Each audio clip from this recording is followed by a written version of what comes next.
हेल' लोगोफोर, दिनैहाय आं मोननैसो खोथा सावरायगोन बिथां एम सालाय 15 नभेम्बर 2021 दिनैनि दिनाव दिनैनि थारिखआव बिथाङा मुंख्लं जाबाय।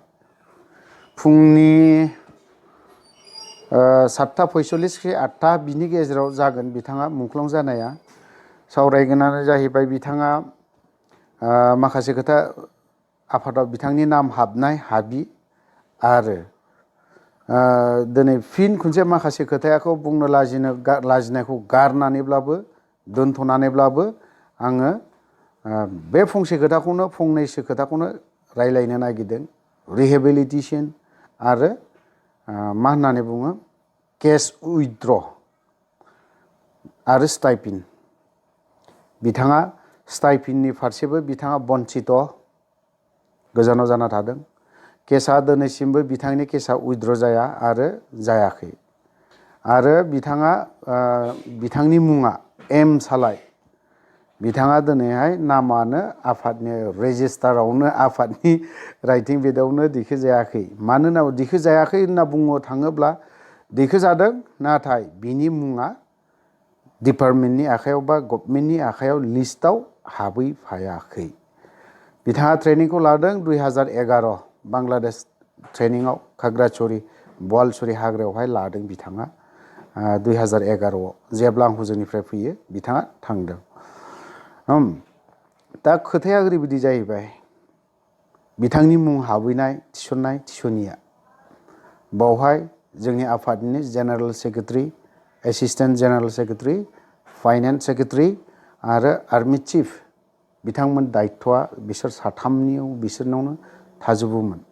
थ' बिथांनि नामखौ मानो सोनानै होआखै, मानो होआखै, हरदोंब्ला दिनै मानो बिथाङा आरो खनसेबाव आरो मानो होफिननो गोनां जादोंमोन। दाखालिसो अनथावआ हरफिननो गोनां जादों। लास्ट आर्टिफेक्सननि बिथाङाबो आर्टिफेक्सननि एम सालाय अनथावआ कालेक्ट खालामै लास्टआव बिखौ खोनाफिनबाय जे बिनो हाबाखै।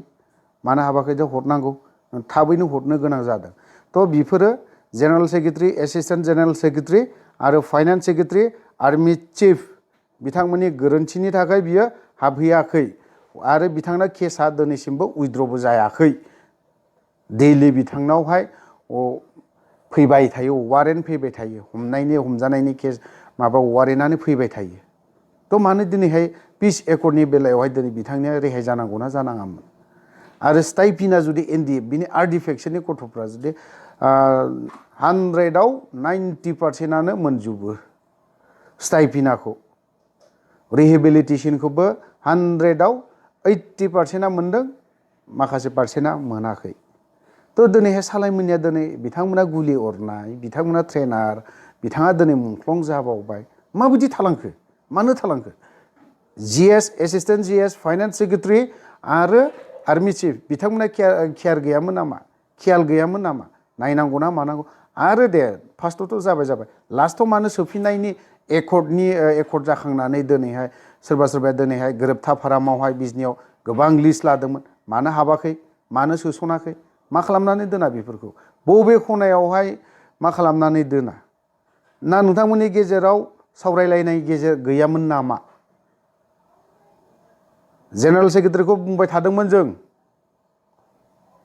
नोंथाङा आंनि बुंनायखौ ससियेल मिडियायाव बुंनायखौ गाज्रि मोननो हागौ, गाज्रि मोनना लाब गैया। आं नोंखौबो सिदा बुंगोन आं। बियो माखासे आफादनि लिडारफोरनि भुल गोरोन्थिनि थाखायनो लिस्टआ हाबहैयाखै। केसनि बेलायावबो केसनि लिस्ट लानो नागिरदों, बिनि फारसेबो बन्चित जाना दं।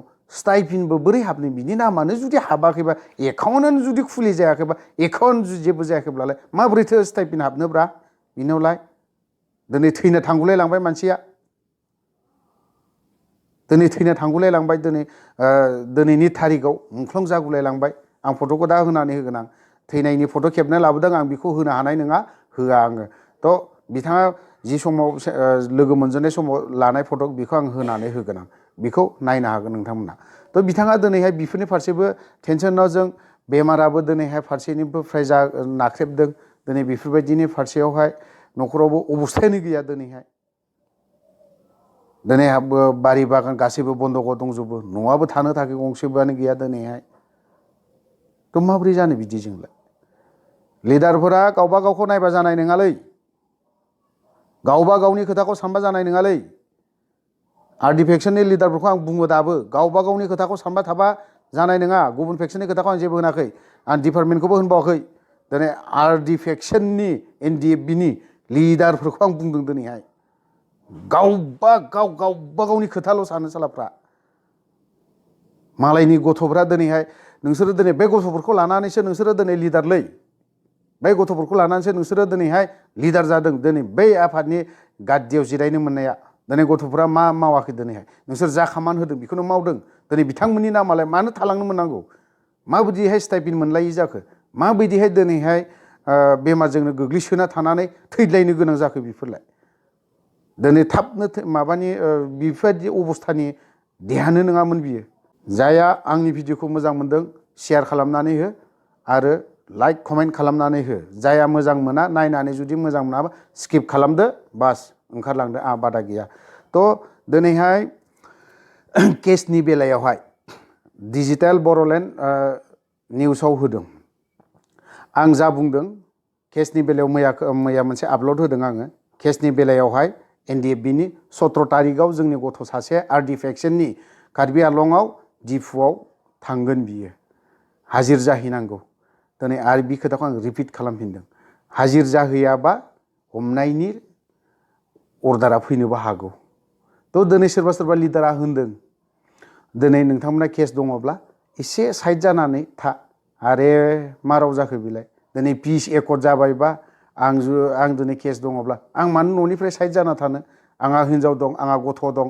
थागोन आं मानि थाखाय पिस एकर्ड बेफोरलाय केस दङब्ला एसे न'निफ्राय साइड जानानै था होननानै बुंजालायनाय केस उइद्र' दिनै जादों होननानै बुंदों 277 जोननि केसा दिनै उइद्र' जादों होननानै बुंदों आंनो नांगौ आंनो फोरमायनांगौ निउसनि गेजेरजों जायफ्रा दिनै बे सरकाराव जिरायनाय बिथांमोननिफ्राय आं लुबैदों सोर सोरनि नामा केसा उइद्र' जादों माबे डिस्ट्रिक्टनि मानसि बियो आरो बिथांमोना गासैखौबो डिक्लेयार होनांगौ बबे बबे डिस्ट्रिक्टआवहाय मोनबेसे केस उइद्र' जादों आरो सोर सोरनि नामनि गथ'नि केसा उइद्र' जादों बेखौ आंनो नांगौ आरो नोंथांमोना जुदि आं निउसनि गेजेरजों लुबैदों नोंथांमोना निउसाव अनलि 277 जनल' केस उइद्र' जादों होननानै बुंदों सोर सोरनि नामा केस उइद्र' जादों न'आवहाय डिस्ट्रिक्टआवहाय खोन्थानानै हो आरो न'आव लाइजाम हरनानै हो नङाला बे गथ'फोरनि